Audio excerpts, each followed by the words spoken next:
What's up, y'all? It's your girl Sakina, and I'm back with another review. This is my review for Love Island USA. This is season 8, episode 29. Y'all can't tell me nothing because at the end of the day, I'm really banging these reviews out. I'm watching the episode the day of getting it out. Well, I only watched that. I forgot the other notes that I took was from the other day. But either way it goes, your girl is out here putting in work, and I'm really proud of myself because I'm getting it done. And I'm trying to do all of this before 5 because I have a nail appointment with my cousin and I want to be a good client. Anyway, let's go ahead and get to it. And if y'all see me looking up, it's because I'm sitting down and then the desk is right here. So I'm looking at my work computer to make sure that my cases aren't popping up and things like that. So your girl is multitasking, okay? Getting shit done. Pat on my back. Anyway, let's go ahead and get into this episode. Now, it's fresh off of them dumping 2 couples off of the island. And so everybody is deliberating and, debriefing the night because some islanders have said things about incompatibility that has people feeling some type of way. So we open up with Kenzie and Dylan. And Kenzie is feeling some type of way towards Mel because she feels like it was a slap in the face with Mel feeling like Kenzie wasn't done exploring. And Kenzie's whole thing is, Melanie should have asked her how she felt about, her relationship with Dylan, because for the past 3 days, Kenzie has been saying how she really likes Dylan. Baby, that's you trying to convince yourself. Again, I feel like because of Jen and Dylan's reactions to her kissing Guile, she felt the pressure to just stay with Dylan. And then there was an added pressure with movie night and her being exposed for the way that she had been moving in her love triangles.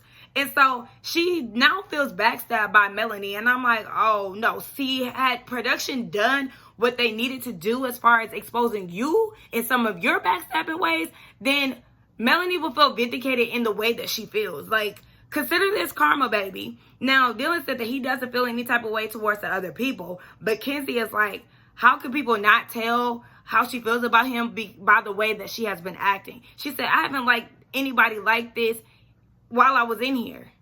Girl, have you forgot that we've seen the way that you were acting and chasing Corbin around the villa to give you some type of attention and everything else? You can see yourself outside of the villa with every guy that you're coupled up with.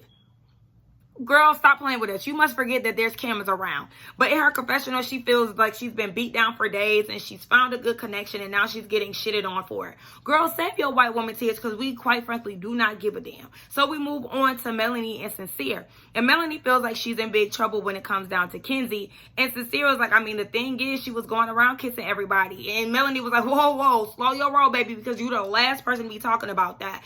And he was like, this the life that I live, so I can't speak to it because it was very similar. I was like, exactly, true. Now, Melanie was like, well, Kenzie could say the same thing about you because you were still exploring. So at this point, Melanie just wants to change the subject because you know what? She's about to start getting pissed. I can already tell. She was like, change the subject. So Sincere was like, we were 1 vote away from getting booted off the island. Like, that's crazy. And so Melanie was confused by Corbin saying that he was backstabbed because she like, bitch, this is my situation. How do you get in this? Exactly. And that's why I was like, Corbin, what are you talking about when he was making that speech? And so Sincere was like, yes, we have toxic moments, but we're not in a toxic situation. And I should slap the fuck out of this camera, but I'm not going to because, like, no. Nigga, please, what the fuck is you talking about, Sincere? Stop talking. So in his confessional, he's saying that he wants a healthy relationship with Melanie so they can be a well-oiled machine. He's done deceiving and leading people on. And I said, baby, I need you to know that that machine is rusty as fuck. It's rusty as all hell. And Melanie believes that they can get there to a good point. And I said, you know what, Melanie? I send you off to the wild. There's nothing else that I can do for you, baby. This is the life that you chose. This is the bed you chose to lie in, literally, with Sincere. So get comfy, boo. So we move over to Corbin and Parmita. And, of course, they're feeling some type of way about Kenzie saying that their relationship is lustful. And Parmita feels some type of weird energy towards Kenzie ever since she's entered the villa. Yes, girl, because you are a non-black girl who, again, took her non-black partner. Like, she felt some type of way about that. Like, the blacks and the non-blacks are winning and taking over. She thought that the blonde hair, blue eyes was gonna get everybody's attention, and they ain't stunned that shit. And so She said that she could have picked Kenzie, but she chose not to. She thinks that Kenzie is being petty and not over the situation that she got with Corbin. Like I said, yes, she definitely still feels some type of way because she's used to being the preference. And I use that very lightly because Kenzie not hitting on shit for real. So Corbin really don't give a fuck about none of that. He feel like her reason for picking them was stupid. And Parmita was like, yeah, because our connection is very obvious. Yes, it's obviously sexual. So y'all not pulling no wool over our eyes. We see this shit exactly for what it is. And so Corbin was like, yeah, let's not give her no type of energy. And he said he thinks that him and Parmita's connection is stronger than anyone else's. Why do people be thinking that? Like, y'all be real delusional in this villa. But he said that they have a different mindset and everything. And I'm like, yeah, at this point, y'all got to show me more than what y'all talking about. Because I'm not seeing this, like, this mental connection that y'all got for real. But Anaya and Carl, they're talking, and Carl is happy to finally become a couple. They can get in bed together. He says that there was no other decision that was in his mind. It was always going to be her. Let me show y'all this clip real quick, and y'all tell me, does that look like a happy person? I'm happy. Anaya, again, you're not selling me. Moving on, Casey and Tiara have a conversation, and she's basically devastated because her Casa girls are gone. And he asked her how she feels about them not getting any votes. And she said it really speaks to their connection. At least everybody is keeping it real. Like, y'all can say as much as y'all want about us, but y'all know that there's some chemistry here. I said, exactly. And so we see Kata and Zach talking, and Zach notices that they haven't gotten any Villa or American votes. He said everyone sees what they have. I said, no, baby. Nobody likes you. The Americans do not like you, baby, okay? So don't think that you in the clear because you went for a rude-ass awakening at the end. Moving on to Trinity and Bryce. Bryce, he said, we made it through another coupling. Yeah, because, again, don't nobody be wanting y'all. Y'all just been skating through this motherfucker. And again, that's another reason why I don't like y'all. But he said that this one is special because he finally got to pick her. Which I do think is very funny how far in the process it is. And this is the first time the guys got to choose. But ultimately, I don't give a damn about none of the stuff that they're talking about. But Trinity did say that she can't wait for the outside world. And she says that Bryce is her type on paper. And I know this. My friend peeped this a long time ago. She was like, yeah, Trinity is code switching. And then I was watching somebody else's TikTok and they were saying the same thing, and I'm seeing exactly what y'all are talking about. Like, yeah, you keep code switching it. Oh my gosh, I really like Bryce. If you're gonna date a white man, I'm gonna need you to be yourself. Like, don't piss me off, Trinity. So everybody is preparing for bed, and Sincere again is telling the guys that he does not agree with them being deemed as a toxic relationship, but they do toxic things. Sincere, if it looks like a duck, walks like a duck, quacks like a duck, then bitch, what is it? It's a motherfucking duck. Like, stop playing. And so Anaya tells Tiara that her and Carl are compatible, but you can literally hear Anaya saying a but, and before she can get her full sentence out, Tiara interrupts and says that they're so cute together. Let her finish. I get so tired of them cutting each other off. It pisses me off so bad. Clearly she was going to say something else. Me personally, I even feel like Carl and Anaya, they don't look together. They don't look good together either. I don't care. I don't care what the dream people are trying to sell us with this fucking fairy tale. They think that she Black Cinderella on some Brandy shit. No, she's not. I'm not buying it, bitch. It's impossible. Moving on, Corbin said that he clarifies what he meant by feeling backstabbed by Sincere. He just feels like Sincere wasn't being honest when it came down to things. And he's saying one thing and it means something totally different. And he's defending him, basically making Corbin look like a fool. I said, yeah, Corbin feels like movie night showed a lot and I feel like it didn't show enough. But Anaya says that everyone had good explanations when it came down to their reasoning for saying whoever was incompatible, which I do agree with. And so the lights go out and we see Trinity getting French fried. Or so we think, because the next day we see her telling Kata that her and Bryce fucked. I said, oh my gosh. She done got it in with this white man. She claimed it was good, but I feel like it probably was mid. I ain't even gonna hold you, but you know, she ain't gonna say it's mid on TV no way, because they trying to get this money. So Melanie asked Parmita if she was the one who brought up her and Sincere being incompatible in the challenge. And Parmita said that she brought it to Corbin's attention, and once she explained it, he was like, okay, yeah, you right. So Parmita tells Kenzie, she was like, I stopped Corbin from picking you. Like, you act like you cool with me, but you really not. And Kenzie was like, I told you it was nothing against you. I had to pick somebody, so I went off of how he talks about you. So Parmita was like, it's cool. I'm just going to match your energy. Match her energy, Parmita, because Kenzie does need to be knocked down a few pegs. This bitch really thought she was the girl when it came down to being in the villa, and you're really not. So we see Zach telling Sincere about Corbin's decision about the backstabbing.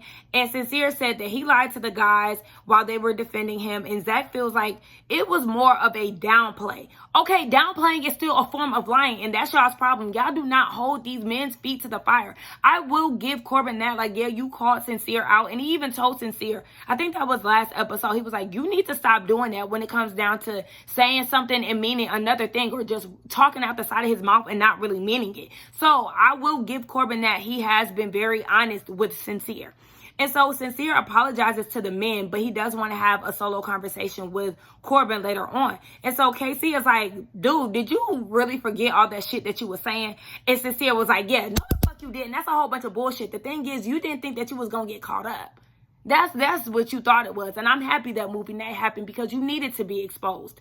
And so Kenzie is talking about how she felt blindsided by Melanie, because Melanie never asked how she felt about Dylan. And Melanie was like, girl, we'll talk later in private. So we see Parmita, Kenzie, and Tierra having a conversation. And this is Kenzie's way of trying to pick their brains on why they picked her in the incompatibility challenge. Girl, like, who cares? Move the fuck on. But Kenzie apologizes for last night to Parmita, and she said she thought about it and she can understand why Parmita thought it was petty, because she felt the same way when Caleb was being petty towards her. So she understands. Caleb wasn't being petty towards you. He was being honest and stating how he felt because you was playing in his face. And so she tells Parmita that she wants to be friends. You do not want to be friends with her. Like, she claims that it wasn't out of spite, but you don't want to be friends. Like, there's no need for y'all to be friends. I feel like in the outside world, y'all wouldn't be friends for real, so don't force it. Parmita doesn't want Kenzie to be stuck in the past when it comes down to Corbin, and she doesn't want Kenzie's bitterness to be taken out on her couple. And Tierra validates everybody's reasoning, and she noticed that there is some type of animosity there when it comes down to Kenzie. And so Parmita said that she could respect Kenzie's reasoning if it was more valid. No, actually, I feel like what Kenzie said was very valid. You just don't like the way that it sounds, because, yes, it makes your relationship seem shallow. But a lot of the audience members, we can see that there's a lot of sexual chemistry between y'all, but we can't really see it further than that, because that's all that y'all give us. And it can be a production setup. We already know how production likes to puppet master this whole thing. But, yeah, so far we can only go off of what we see. Tierra did admit that she picked Kenzie, but it was nothing personal. They were just unsure how strong her and Dylan's connection was. And Kenzie is like, that's fair. I just want all of us to be like sisters. Be like sisters? Might I remind you how you treated your house besties, Jen and Melanie? But yeah, you want to be a sisterhood? Girl, please.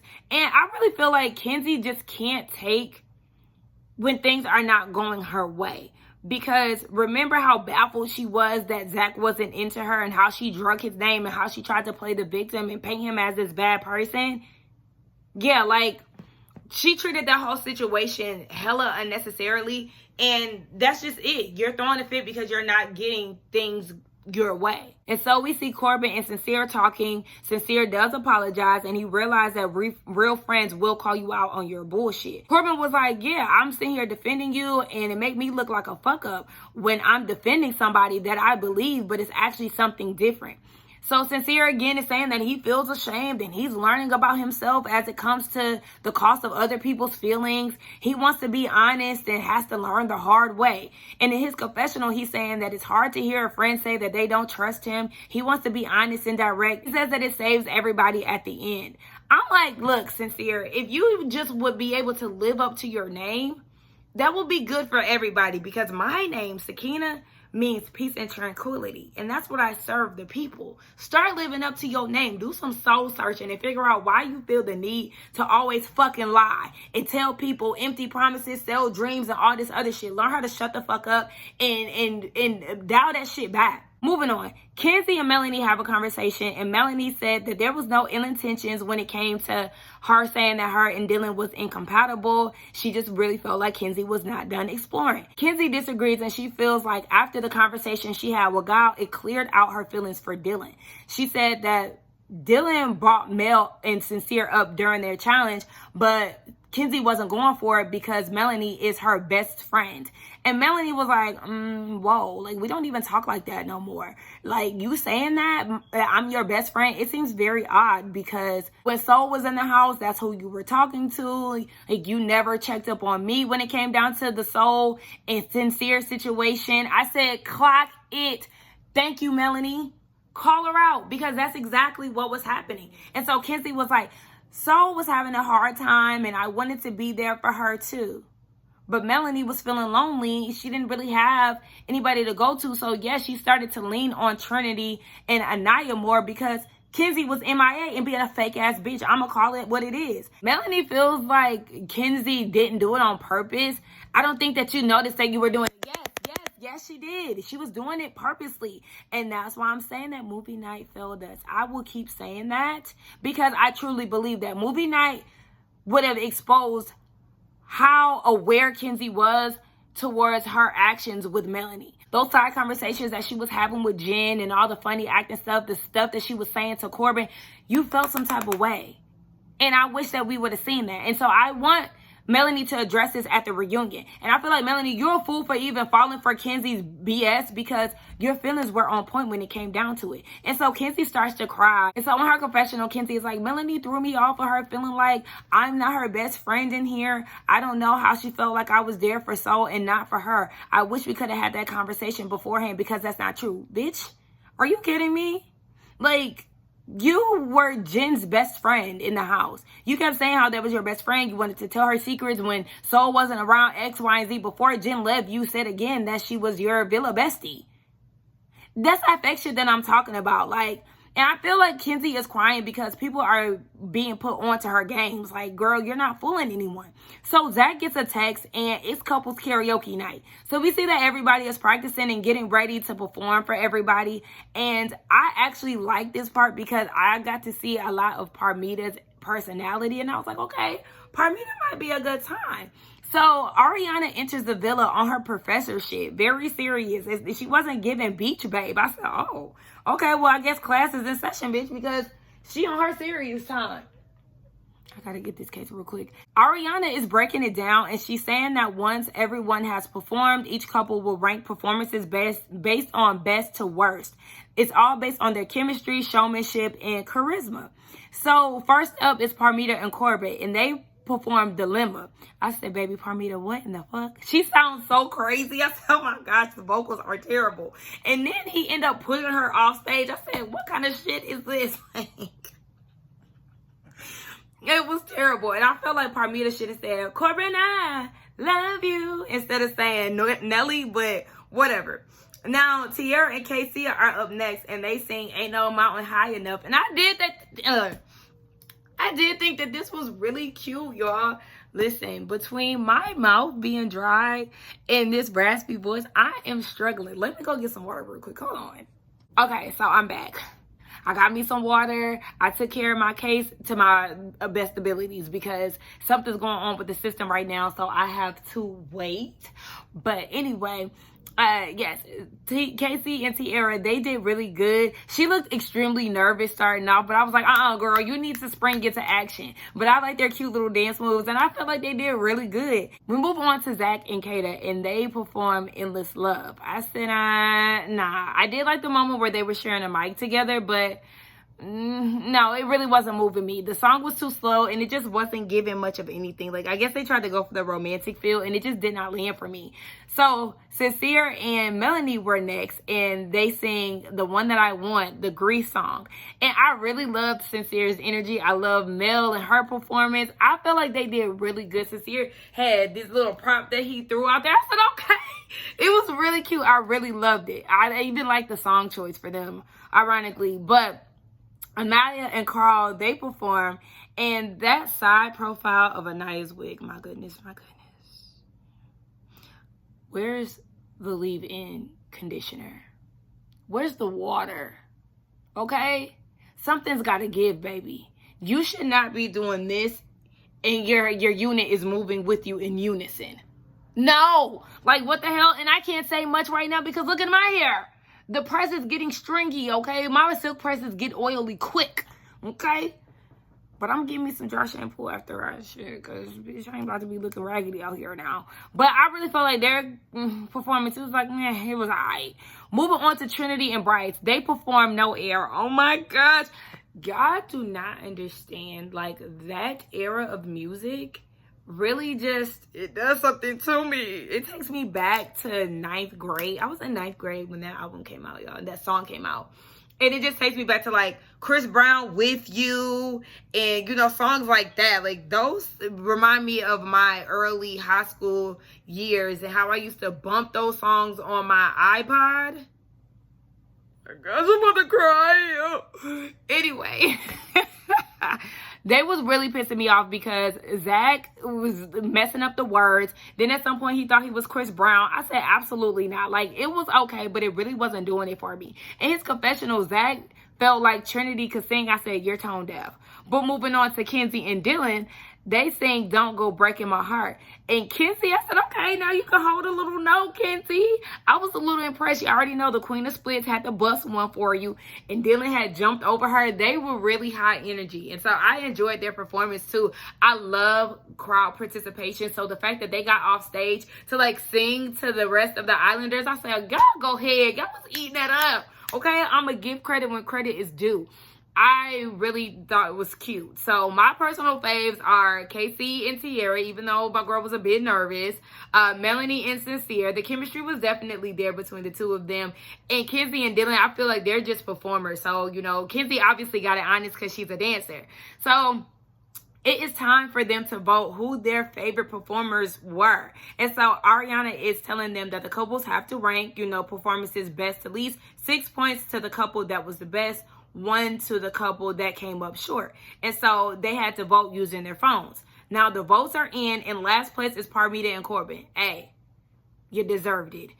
6th is Zeta. Oh, maybe that could be their little couple name. Anyway, it's Kata and Zach.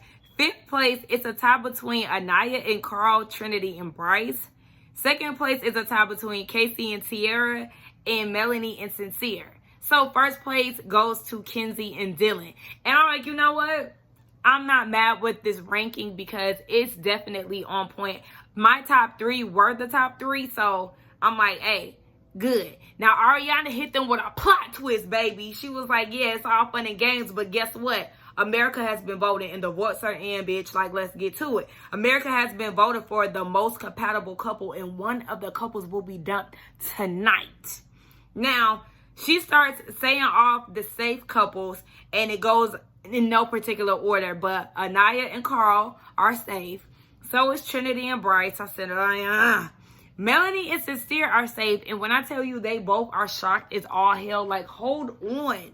We made the cut. Y'all made the cut, but I don't know. Like, as much as I don't want to see them together, I'm not ready to see them off the island. Like, again, I feel like we got bigger fish to fry. Like, yeah, Sincere needs to be chewed the fuck up, and Melanie needs to be checked for her stupid decisions, but I'm not ready for them, you know, as individuals to get off the island just yet, because, yeah, we still need to get Kenzie off of there. Dylan can go. Obviously, he's paired with her. Zach, Bryce, you know, we got other people to deal with. And so Ariana's like, there's one more safe couple. So, of course, everybody's on edge because they're like, bitch, who is it? And it was Casey and Tierra. I said, yes. Because you bitches thought it was going to be Kata and Zach. Bitch, wake up. This is a rude awakening. Like, I know that Zach and Kata are feeling some type of way, and I clearly was eating it up. I felt like, oh, y'all got egg on y'all face, and yeah, more so for Zach, like, yeah, this one's for you, bitch. So the remaining couples are obviously vulnerable at this point. And because Kenzie and Dylan won the challenge, it saved them from America's vote. I said, God damn it. Every time we're this fucking close to getting Kenzie out, there's a switcheroo. Like, the game must be really rigged because there's no fucking way. Like, yes, she performed good, so she did deserve the crown, but I'm just so irritated by it. So that leaves Kata, Zach, and Corbin and Parmita as the last 2 couples that are standing as vulnerable. And Ariana is like, America decided your fate, but your fellow Islanders will determine your future. I said, all right, come on. Let's make this shit even more interesting. So the Islanders have to stand behind the couple that they want to save. And we ain't gonna get into all of it, okay? Obviously, everybody, with the exception of KC and Tierra, stood behind Zach and Kata. I knew it was going to go that way, obviously, because Corbin is not an OG, one. And then the issues that he had with Kenzie. And, you know, people just like Zach and Kata more. So, yes, they got booted off of the island. And it was unfortunate, you know. They said their goodbyes. Kenzie ends up apologizing to Corbin. And as he's getting packed up with the guys, he gets emotional. I said, oh, and then the guys were like, the robot has feelings. Y'all are right. Maybe production has been giving them a little tidbit of the things that we say. Because how do they know? How do they know? Like, how do y'all know that? It's weird. And then that's why people also feel like Zach and Bryce have been playing up this little bromance BS. Like, I don't know. I feel like they really want to fuck each other low-key, high-key. But anyway, Corbin says that he's not mad about getting booted. He's mad that he won't see them every day. I said, oh my gosh. Oh, because Corbin did start to become a little likable. And I can't even believe I said that. But he just feels like he has a brotherhood, specifically with Sincere and KC. And so they do have a side conversation. He said they just click different. Y'all click different because y'all probably have similar backgrounds with y'all being the black men of the villa. And so there's probably that. But Tierra was having a one-on-one with Parmita, and y'all, I'm so tired of Tierra acting like she's just so devastated with the Casa girls leaving. She always, I'm gonna cry, face be dry, eyes don't be watery at all. Like, girl, stop trying to act like that. You're not that emotional about it, and you can be sad about it, but that whole fake crying shit, I'll be like, girl, I do not believe you. But at the end of the day, yes, that was the end of it. I am so happy that Tierra and Casey got saved and that it was Zach and Kata that was on the chopping block, because, again, Zach thinks that America likes them together. No, bitch, we don't fool with you. We don't. We don't like you or Bryce. I'm going to say I don't like you and Bryce. A lot of people don't like Zach over Bryce, but they're neck and neck for me. I honestly don't like Bryce more because I know that he's playing this fucking game with Trinity, and it's like, you're being fake and phony as fuck. Like, I feel like Zach does have a genuine attraction to Kata, but again, he's still manipulative and you can't trust his ass. So, yeah, at the end of the day, you got a rude fucking awakening, Zach, and we see from the preview that he's bothered by it because, yes, America really don't fucking see it for you. So he's paying attention. He knows what it is. But anyway, that was the end of the episode. It was a quick, cute one. And me personally, we still have to keep working to get Kenzie out because you got touched by an angel, girl. Like, you really did. And we got to get you out of here. We got to get you out of here. Y'all let me know who y'all think needs to go next. I told y'all who my pick is. I told y'all who I want to be out of here. I want to hear from y'all. Again, shout out to all the new subscribers. Let's get down in the comments. We are on the road to 7K, so make sure that y'all subscribe if y'all are feeling the content. Do not forget to like, comment, subscribe to my channel, and I will see y'all for the next one. Bye.